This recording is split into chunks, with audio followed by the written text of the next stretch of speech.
और चलिए आगे बढ़ेंगे। एक और बड़ी खबर आपको बता दें, नगरीय निकाय चुनाव में त्रिस्तरीय होगा भाजपा का प्रचार। मंत्रियों के साथ साथ सांसद विधायकों को भी प्रचार में लगाया जाएगा। पालिका परिषदों में प्रत्याशी की मांग पर प्रचार करेंगे मंत्री। प्रदेश, क्षेत्रीय और जिला मुख्यालयों पर बीजेपी के कैंपेन होंगे। प्रभार वाले जिलों में मंत्रियों और पदाधिकारियों के दौरे शुरू हो गए हैं और मेयर के साथ साथ पालिकाओं में भी प्रचार कर सकते हैं सीएम योगी आदित्यनाथ। ये बड़ी जानकारी मिल रही है। प्रचार प्रसार में जुटेंगे भाजपा के बड़े दिग्गज और मंत्रियों के साथ साथ सांसद विधायकों को भी प्रचार में इस बार लगाया जाएगा। त्रिस्तरीय भाजपा का प्रचार होगा। निकाय चुनाव को लेकर पालिका परिषदों में प्रत्याशियों की मांग पर प्रचार करेंगे मंत्री। प्रदेश, क्षेत्रीय और जिला मुख्यालयों पर बीजेपी के कैंपेन होंगे और साथ ही साथ प्रभार वाले जिलों में मंत्रियों और पदाधिकारियों के दौरे भी शुरू हो गए हैं। इधर मेयर के साथ साथ पालिकाओं में भी सीएम योगी आदित्यनाथ प्रचार कर सकते हैं। तो नगरीय निकाय चुनाव जिसकी तैयारियों में बीजेपी जोर शोर से जुटी हुई है और प्रचार में अब बड़ी जो मंत्री हैं, बड़े जो नाम हैं, उन्हें जिम्मेदारी दी जा सकती है प्रचार की और कई सांसदों को, विधायकों को भी प्रचार में लगाया जा सकता है। नगरीय निकाय चुनाव में त्रिस्तरीय भाजपा का यह प्रचार होगा और मेयर के साथ साथ पालिकाओं में भी सीएम योगी आदित्यनाथ प्रचार कर सकते हैं। प्रभार वाले जिलों में मंत्रियों और पदाधिकारियों के दौरे हैं वो भी शुरू हो गए हैं। प्रचार प्रसार भी शुरू हो गया है और अब ये जानकारी मिल रही है कि कई जो बड़े नाम हैं भाजपा के, वो भी प्रचार में जुट सकते हैं।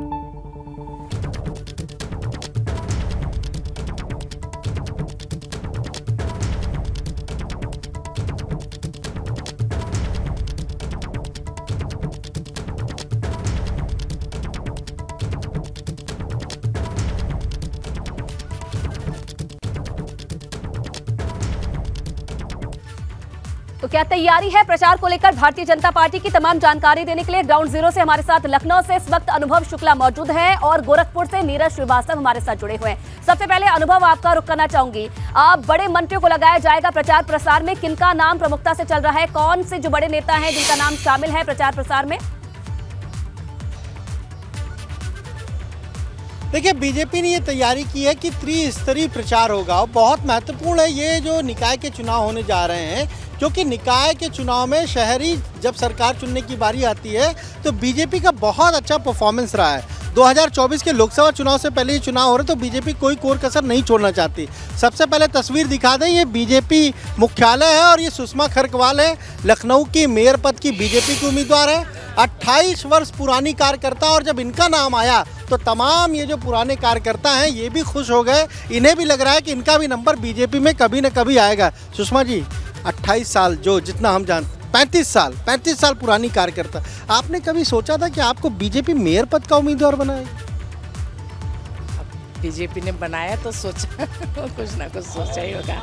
ये सब काम पार्टी में ही होते हैं बीजेपी में, कि कभी भी किसी भी कार्यकर्ता को कहीं से भी कहीं बिठा सकते हैं, कहीं से कहीं बैठा सकते हैं। पहले भारतीय जनता पार्टी ने कई उदाहरण दिए हैं। एकदम भारतीय जनता पार्टी में धन बल नहीं होता है, वहाँ कार्यकर्ता होता है, निष्ठा से होता है, तो कहीं ना कहीं उसको सम्मान मिलता है। आप इससे पहले पार्षद का चुनाव लड़ी लेकिन वहाँ सफलता नहीं मिली। इस बार बहुत बड़ा चुनाव है ये, लखनऊ मेयर का टिकट आपको बीजेपी ने दिया है, लेकिन तमाम लोग ऐसे जो और भी टिकट मांग रहे थे। ऐसा तो नहीं कहीं कोई दिक्कत होगी, समस्या हो? नहीं, मुझे तो नहीं लगता कहीं कोई दिक्कत होगी।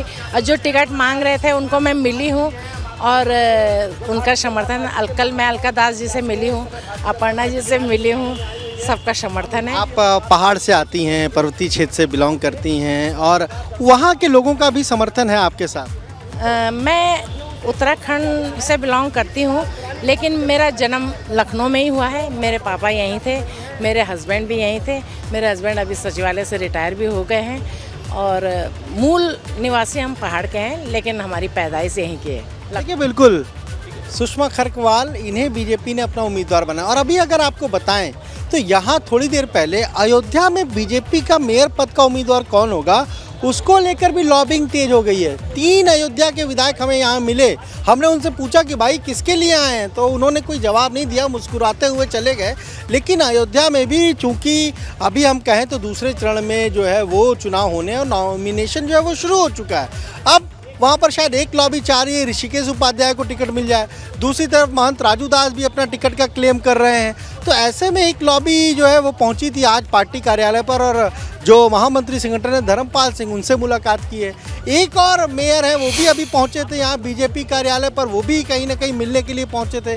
तो बीजेपी की जो तैयारी है, देखिए त्रिस्तरीय तो है ही, अलग अलग लोग जाएंगे। त्रिस्तरीय किस तरीके से है, यानी मंत्री जाएंगे, सांसद जाएंगे, विधायक जाएंगे, और जहां अगर नगर पालिका या नगर पंचायत में कोई डिमांड करता है कैंडिडेट कि भाई हमें इस मंत्री की जनसभा करानी है या हमें उप मुख्यमंत्री की जनसभा करानी है, तो वो भी जनसभा वहां पर होगी। इस तरीके का तो पूरा ये लखनऊ का हाल अनुभव आपने बताया। अब नीरज का रुख कर लेते हैं। नीरज, गोरखपुर सीट की बात की जाए तो ये भी वीआईपी सीटों में से एक है। कोई कोर कसर नहीं छोड़ना चाहती है भारतीय जनता पार्टी प्रचार प्रसार में।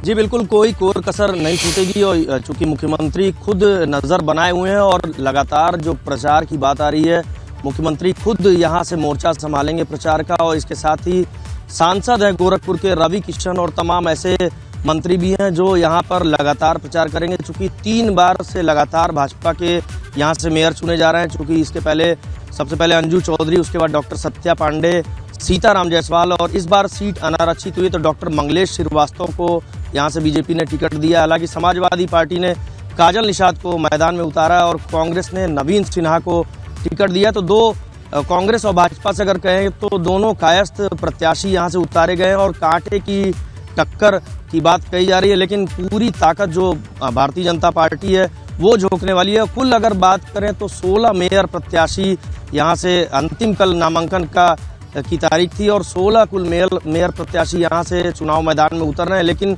जो कांटे की टक्कर है वो भाजपा, समाजवादी पार्टी, बसपा और कांग्रेस के बीच होनी है। आम आदमी पार्टी भी चुनाव मैदान में है। तो पूरी ताकत भारतीय जनता पार्टी यहाँ पर झोंकने वाली है। चूँकि 11 नगर पंचायत भी है, उस पर भी नज़र है और मुख्यमंत्री खुद यहाँ पर प्रचार करने के लिए आएंगे। और कुल 400 से अधिक जो प्रत्याशी हैं पार्षद के, वो भी यहाँ चुनाव मैदान में 80 वार्ड हैं और लगातार यहाँ पर नज़र बनी हुई है। और चूंकि नामांकन खत्म हो चुका है और अब प्रचार का जो दौर है वो शुरू हो चुका है, तो अब नज़र बनी हुई है कि कब मुख्यमंत्री आएंगे और यहाँ से प्रचार शुरू करेंगे। बिल्कुल, तो गोरखपुर का हाल आपने बताया नीरज, और सीएम खुद यहाँ पर जिम्मा संभालने वाले हैं और कई जो बड़े नाम हैं वो भी यहाँ से हमें प्रचार प्रसार करते हुए नजर आएंगे। क्योंकि आज जो मुकाबला है इतना आसान नहीं रहने वाला है। जो त्रिस्तरीय मुकाबला है वो देखने को मिलेगा, त्रिकोणीय मुकाबला यहाँ पर देखने को मिलेगा और कहीं ना कहीं जो फाइट है वो इस बार काफी कड़ी रहने वाली है। लखनऊ में अगर बात की जाए अनुभव, तो लखनऊ में भी भाजपा के सामने कड़ा मुकाबला इस बार रहने वाला है। क्योंकि सुबह भी जिस बात का जिक्र हमने किया था, 4 बार से चुनाव जीतती आई है भाजपा, तो कहीं ना कहीं इस बार जो चुनौती है वो कड़ी मिलने वाली है दूसरी पार्टियों से भी। देखिए, अगर लखनऊ की बात कर लें तो 1995 के बाद से यहाँ बीजेपी के अलावा कोई और दल जीता ही नहीं मेयर की सीट पर। पहले एससी राय हुआ करते थे, फिर डॉक्टर दिनेश शर्मा हुए और फिर उसके बाद आप देखिए तो फिर संयुक्ता भाटिया हुई। तो ये एक ऐसी सीट है बीजेपी की जो सबसे सेफ मानी जाती है। और अब जिस तरीके से सुषमा खरगवाल को बीजेपी ने उतारा है वो पहाड़ी ब्राह्मण है, तो समाजवादी पार्टी ने क्या किया, वंदना मिश्रा को उतार दिया है। इसी तरीके से कांग्रेस ने यहाँ पर जो जायसवाल है उनको उतार दिया है। यानी कहीं ना कहीं समाजवादी पार्टी और बीजेपी को अगर देखें तो दोनों ने कहीं ना कहीं ब्राह्मण कैंडिडेट को ही यहाँ उतारा है। पर जिस तरह से लखनऊ की अगर हम बात करें, जो हमने यहाँ का वोटिंग का स्टाइल देखा है या फिर हम पैटर्न देखा है, तो वो कहीं ना कहीं आसान नहीं रहने वाला है। अनुभव, बहुत धन्यवाद आपका भी और नीरज का भी तमाम जानकारी साझा करने के लिए।